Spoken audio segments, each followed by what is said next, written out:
Okay, like this is worth a chuckle because I've been having an argument with Google's AI about the differences between mobbing and gang stalking. Like maybe I was wrong in one of my previous videos to have suggested that being gang stalked by the conventional definitions of what gang stalking amounts, which is a large-scale coordinated government conspiracy. This is like the tinfoil hat brigade who believe that the whole intelligence service, or like that they're a major priority for the intelligence services, or something like this. That they're constantly being followed around by the authorities, and like there's black helicopters flying overhead and so on, and that there's a large scale coordinated effort to harass them in particular by the government. I don't believe that. I've never believed that. I don't believe that there's a large scale coordinated government conspiracy against me, and I never have. What I do, however, believe is something more like mobbing, and mobbing is very real, and that happens. And there's like HS Ticky Tocky, this Harrison Sullivan guy, has mobbed people in the past. Like him and a group of mates have gone after a so-called sex offender on this Louis Theroux documentary that I watched, and they mobbed him. They just beat him up in the street. They found out his location. They found out where he was somehow, and they went after him and they mobbed him. And like criminal gangs do this as well with rival gang members. They go out and find a gang member who they want to target. They target them and beat them up or stab them or whatever it is. And like that sort of thing like goes on pretty routinely. Like not all the time, but like it does happen. What gang stalking is, like in the traditional sense, not in the sense in which I was employing the term, but like that's like an impossible conspiracy theory. It's like it's impossible to keep a secret. There'd just be too many people involved. Like eventually someone would say, like, this is what we're doing is fucking wrong. We've got to expose this. And then it would end up in the papers and it'd be a huge headline. And it'd be national news overnight. What is going on here is that Nicola Lewis and her son, at the minimum, and she's using her influence to some extent with the police, mental health services, local government officials, and playing the role of a distressed woman. And I'm obviously the evil young man who's easily targetable because I'm poor and young and volatile for these sorts of reasons. And they can very easily go after me because I frankly have less power and influence than she does. Dan Lewis may well have embedded himself in the intelligence services to some extent in GCHQ, which makes him very hard to track down, gives him a lot of power and influence, means that the state has a vested interest in keeping it quiet. And it is a small faction of people operating within the government who have been going after me. I believe, and it is also on a level, from the perspective of the state, from the perspective of people like GCHQ, and the magistrates themselves who Nicola claims to know, and possibly even the higher level people than that who she's claimed to have met, like David Cameron. Perhaps they are operating behind the scenes to some extent to try and keep this quiet and keep their noses clean of any wrongdoing. Not that I'm suggesting that David Cameron is involved, like personally. Like not that he necessarily has it in for me personally, or like it's secretly him running the operation and Nicola's like a clandestine agent working on his behalf, and somehow David Cameron has fixated himself upon getting my father's farm. I certainly believe Nicola is after the farm. It's her trying to set herself up as a trustee. It's her visiting the UEA campus after an attempt on my life.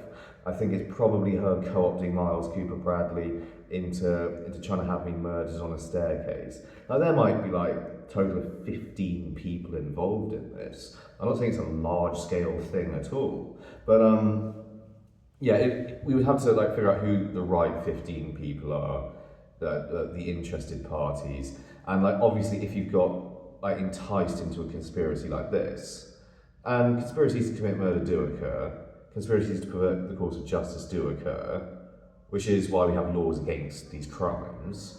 If it had never happened, ever, there just wouldn't be a law against it. So, like, occasionally this does happen. Like, my mother's main objection to all this, when I first, mentioned these concerns of mine to her, but it's so unlikely. If you weigh everything up, really, my father's property is worth several £1 million. And he's an imbecile, a drunken imbecile, a stupid man, a very stupid man, a stupid, greedy, malevolent human being. You know, and he's a nice guy when he's sober. I don't hate him all that much. I still love him. But my God, is he thick. Just so thick. It makes me so angry how thick he is. And he believes he's more intelligent than me because he's apparently not mentally ill.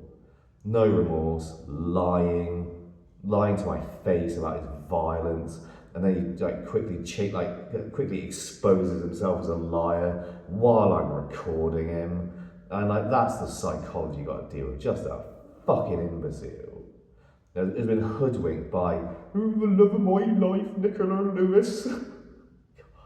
Oh, what a fucking monkey he is. But that's a tangent I'm gonna go off on. Anyway, what I'm trying to say is, I consider mobbing and gang stalking basically the same thing. Basically the same thing. Getting stalked by a gang. Not a large-scale, coordinated government operation. Not something that's going on officially. Something that they're desperately trying to keep secret from the rest of the government. This is all going on in their private lives as citizens. They're trying to use their positions within government to manipulate the system to persecute me. But they're trying to fish around for anything they can use as a legitimate excuse to punish me with things like sectioning under the Mental Health Act, and or setting me up for crimes like they tried to do with that affray charge, basically framing me for affray while it's actually my father coming at me being violent towards me yet again after I'd broken into his gun cabinet to get my booze, or even just starving me of booze so that I go fucking loopy and start going through withdrawal and so on, which can induce a psychosis, and they know that anyway. So I needn't even have broken into the gun cabinet, but just in case they did, they put my swords in the gun cabinet so they could try and say I was going mad with the sword. Then I basically got threatened by a guy in a wheelchair in the police station with getting sent to Broadmoor, and I think that's what Nicola was trying to engineer. And they wouldn't punish Nikki Lewis, because if they were to, it would be a major scandal for the government. It would get in the media, and her face would be all over the news and things. And as someone who'd been trying to do that sort of thing, which I think ought to happen, because that would be a fine day, if this was to ever get in the news, frankly. But the thing about intelligence services and so on, agencies like GCHQ, they go through rigorous vetting processes, but they can't reliably determine who's going to be a detriment to their organisation, who's going to be a liability, who's out for their own venal self-interest, who's trying to get people secretly bumped off in their spare time. They can't do any of that shit, not really.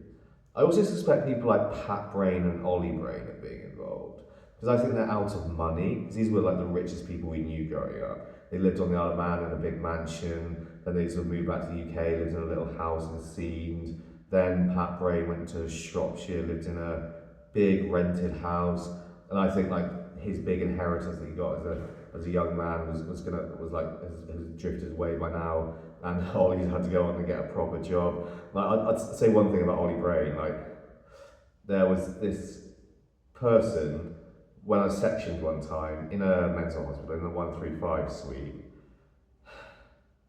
who looked exactly like Ollie Brain. Same horrifying, greasy black hair, with the preens and organises exactly. Same colour eyes, but a northern accent. And I was like, oh, hello, Oliver.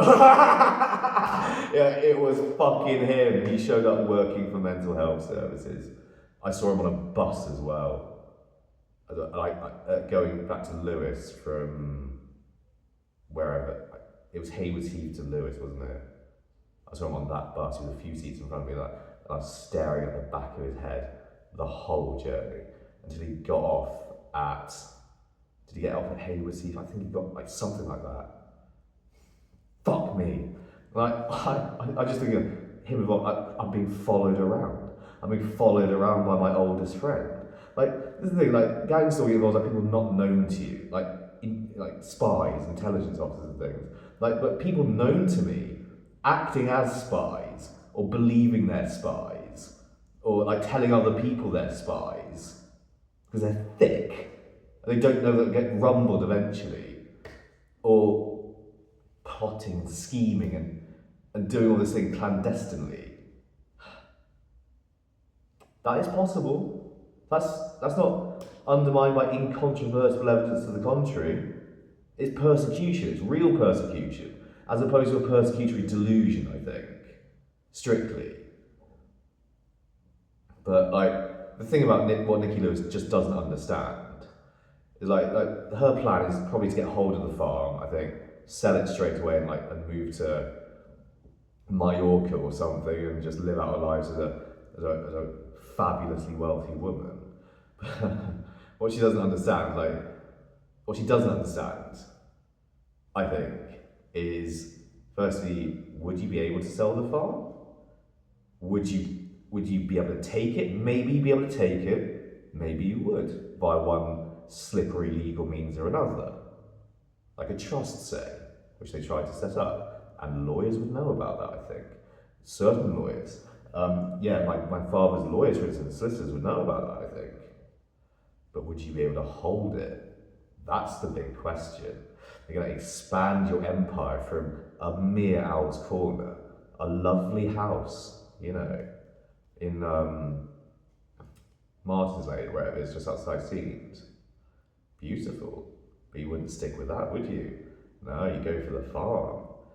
Because a friend of mine's father, Richard Neville, they've been trying to sell their farm for years. They haven't really got very far with it. It's still on the market.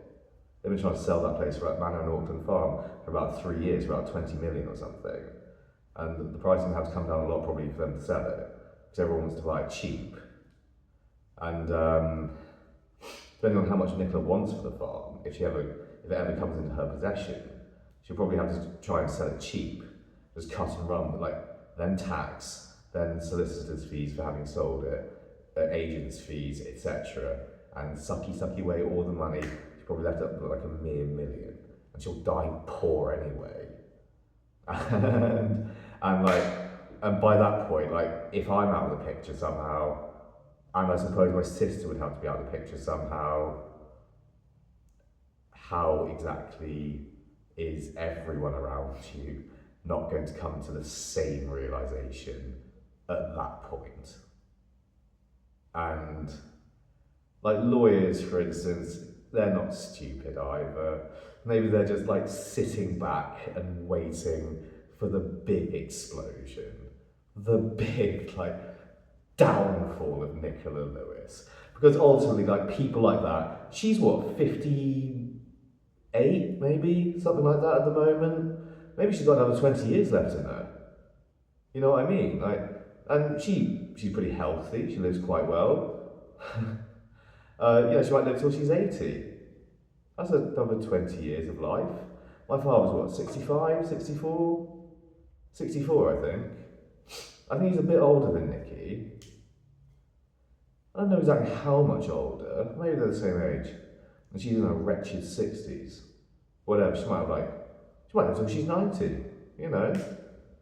At this day and age, like, she smokes a bit, she drinks, but yeah, she's doomed. And Dan, look, she's also does, like, one of her sons is dead. Like, the death of one son is a tragedy. The doom of both your children, that is just carelessness. Do you know what I mean? Oh my God, this is, on a level, I'm so looking forward to when this all, like, gets exposed. I really am. I'll play a pivotal and key role in exposing it through my tireless efforts to bring them down for eternity, and by the way, like, writing them into history by crafting this book called The Stitch Up, which is loosely based on, but quite closely based on the events that have happened, and so details all the parties of interest I suspect have been involved in this scheme. And if you were involved in this scheme, the last thing you would do is ever mention it to anyone. This would be like a secretly burying your guts, the sort of thing you never tell anyone because it's so fucking illegal and could lead to your ruin. And I've done crimes in my time. I have. I admit to that. I've admitted everything bad that I've ever done. I have. I've been honest, open book. I've done bad things. I've made a death threat against Nicky Lewis. I could get me locked up for 10 years possibly if they threw the book at me. But look where I am. I'm not in prison for 10 years. I'm in a mental hospital on Section 2. I might get out soon. I don't know, but obviously I've got to do a little bit of time before they for judges and magistrates and so on come to a conclusion about what to do with me. Hopefully I don't present myself as unreasonable. That's what I'm hoping.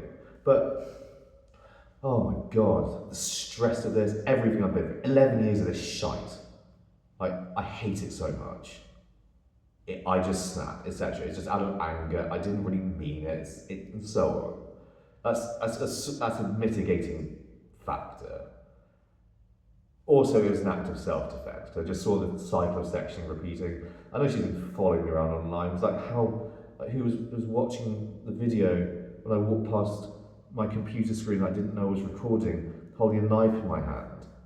And in the living room, I had been practicing knife fighting, just in case I need to ever do that. If they send a gang of hooligans after me or something, who are tooled up. If they do that, just out of desperation, get some local kids from the estate who are delinquents, and they say we'll give you $5,000 each to go murder someone. Maybe that'll work. Or what they probably did with Max Lewis when he threatened to tell people about his sexual relationship with his mother.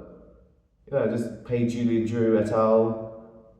$5,000, $10,000 each, something like that, or promise them that, then fuck them over for all we know. There's kill him in a car crash. I bet there were no skid marks at the scene. I bet there were. C'est la vie. And everyone in the back seats will be okay. Max is in the passenger seat, so he's fucked. Julian Drew's got an airbag, and maybe disabled the passenger side airbag. Well, he didn't even have airbags. I don't know what car it was, but that's what I think happened. I think it was murder. That. But it could have been murder. But it's just an accident. Accidents happen every day in the countryside. Hot fuzz logic. But it's like being Sherlock Holmes. It's kind of fun, this stuff. But Nicky, you're so doomed. You have no idea. You have no idea you'll be stuck with a farm that you can't sell. You certainly don't know how to work. You don't know how to farm at all. No, you don't. You're an idiot. You're an idiot for trying. It was just too big for you. You bit off more than you could chew. You married into money both times. Got yourself knocked up. Used the baby as a pawn in the bargaining chip in the divorce settlement. Walked off with the cash both times. Bought yourself a nice little house, Owl's Corner, but you just wanted more. And the universe is going to fuck over not only you, but your remaining son for his entire life. And I will make sure of it. Because on a level, guess what I am? I'm a fucking weapons engineer. I've invented something that no one else has even been thinking of. Hypersonic edged weaponry in aerial combat. It can slice fighter planes out of the sky. It can slice out huge swarms of drones out of the sky. It can destroy New York City in minutes. It can only be destroyed with nuclear weapons. And it's a very dangerous system of aerial combat with drones that will probably be possible within the next decade. And I got ahead of that. I thought of it first, and I also had to work to prevent any rogue states around the world, or China or someone like this, developing such technology. Hopefully through negotiation and not through force or anything like that. But that's beside the point. I just want to build a space elevator, and I have a plan to do it. So I'm very valuable within the economy. And I think if sager heads prevail, then you and your miserable, disgusting son, I will be protected by the state. Hopefully, obviously, it'll all be kept top secret, suppressed on the internet, prevented from getting out there until the opportune moment. And the intelligence services, they would be interested. I think probably, if I were them, I certainly would be interested in this technology. Certainly, they would probably certainly keep it top secret. This couldn't get out, not for a little while anyway. It'd be slowly titrated into the media and so on. But that's how the deep state really works. I mean, people find out about technology through Hollywood movies and stuff. The newest latest shit they're working on, new Top Gun, had that experimental sort of Blackbird SR-71 spin-off, but it can go up to Mach 10 or Mach 11. So that's just a hint at what technology the government sort of has at its disposal. That sort of thing. That's how it is revealed. I know that from my friend Matt Alford, who's a lecturer in political science at Bath University, and he works on sort of the CIA connections with the media and Hollywood and so on. It's very cool stuff, but very interesting shit. But oh my God, you're doomed. You're doomed. You'll never sell the farm. No one will let you sell it. No one will buy it off you. No one's going to give you money for it because it's not yours ultimately.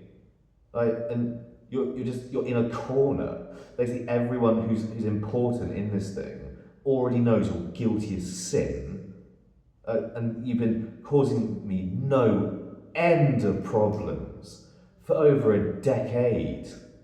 Hiding my connections within the Tory government, Eric fucking Pickles, and for all I know, David Cameron himself. I found David Cameron very cold and calculated. That's what she said about him. When she met him, apparently. I believe she met him. Yeah, he probably did give her a look of coldness, as if to say oh, I'm gonna have to deal with you at some point, or you're a fucking problem that's gonna need to get sorted out at some point that could potentially embarrass the Conservative Party. And oh, Jesus, evil scum, Nicky. Oh, I hate her so much. She's revolting. She's a revolting, disgusting individual. I revile that woman with a deep and committed passion. I want nothing more than justice in its fullest extent to be served. And I said I'd be willing to take justice into my own hands. Frankly, I will rescind that opinion. I'm not. Sager head should prevail, and she should be dealt with appropriately by the law. But she cannot be allowed to exist above the law either. She should be thoroughly investigated by the National Crime Agency and shit. What this amounts to is, organised crime with a few different parties involved. And oh god. This is organised crime. Harrison Sullivan is an organised criminal as well. He's got a little criminal gang of cronies he goes around Marbella with, beating people up and defrauding teenagers out of their pocket money and doing an Andrew Tate and being a scumbag and all this sort of fucking nonsense that he fucking does. And this is just one step above that, with a bit more connected people. One guy in GCHQ, very possibly Dan Lewis, hacking my computers and so on in his spare time, and GCHQ either sort of knowing that something's going on there or ignoring it, or maybe slightly covering up to cover the ass of the state and not chucking him to the hyenas like they fucking should do, or put them in military prison or under Belmarsh or whatever they do to people who break the law on that level. Then fucking Nicola swanning around going or Nicky, and fuck me, she's evil. Oh my god, she's so saccharine and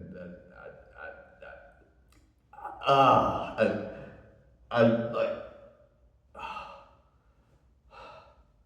imagine the cock she sucked to get into her fucking sphere of influence. Like, oh my god. Like, she'd have been hot at one point. That's the truth. Like, she's a desiccated old worm of a husk at the moment. Like a withered cunt. A withered thunder cunt. And she'll only get more withered. I can't stand the thought of her staying in that barn conversion with my father. I really can't. They should both be in prison. That is the basic point. It's just this campaign, this staggering campaign of ridiculous criminality. Murder plots, conspiracy to avert the cause of justice, spiking, criminal damage, hacking, Communications Act violations, lots of shit that carries like life in prison, or like 10 years, 15 years, through the book at least, be in prison till death, carried out of jail in a box and buried in a fucking bit of waste ground somewhere on an unmarked grave. The way, like, Nicky, like, this is like how doomed you are. This is how doomed you are, okay? You are doomed for as long as civilization exists. Because I'm going to write you into history in the book The Stitch Up. You are the blonde in that book. That is your code name in the book The Stitch Up, because I've changed all your names out of respect for you. I have a glossary in it detailing exactly who you are. And Daniel Lewis might be, Oliver Brain is the slime, Daniel Lewis will be called the scum, Max Lewis will be called the car crash kid, and there'll be, Nicky and the car crash kid fucking one another, like all the time, since he was like 12 or something. Since his first erection, like mummy sucking him off under his bed sheets, giving him a nice cup of tea afterwards. Like the cute little family they are, really. And yes, it will be great, it will be smashing. I will get this done. It's already out there anyway, and I just need to finish it off, and I can do that whenever I like, really. And yeah, you will be remembered for eternity as just the revolting trash you are. And I want you to maybe kill yourself or something else. Like, I don't know if it's legal or not to encourage you to kill yourself, but ideally I want you kept away from all forms of razor blades and kept in like a locked box somewhere forever, and to make you suffer for a while for everything you've done to me and my family. So yeah, that is what I want for you. You will be remembered only in reference to my life. That is the ultimate conclusion to this. I am more important than you as a human being. I have more to offer humanity than you ever did. You were never a writer, even though you had mild pretensions of being one. Like, I'm going to write a radio play at one point. I'm going to take in Syrian refugees. Wah! Aren't I wonderful? I'm going to go around and end people's careers on behalf of David Cameron. Wah! Oh, God, like, for a government that brought this country to its knees, she would serve them for a scrap of cash, probably for 70 or 80k a year before tax. Oh, God. That is who we are dealing with. A monster. But, yeah, enough of this. I might make this the last video, because I think I've roughly said everything I want to say. I hope Nicola Lewis is still cyber stalking me. I hope she's watching this. I do indeed, and I will see you all on the fucking flip side.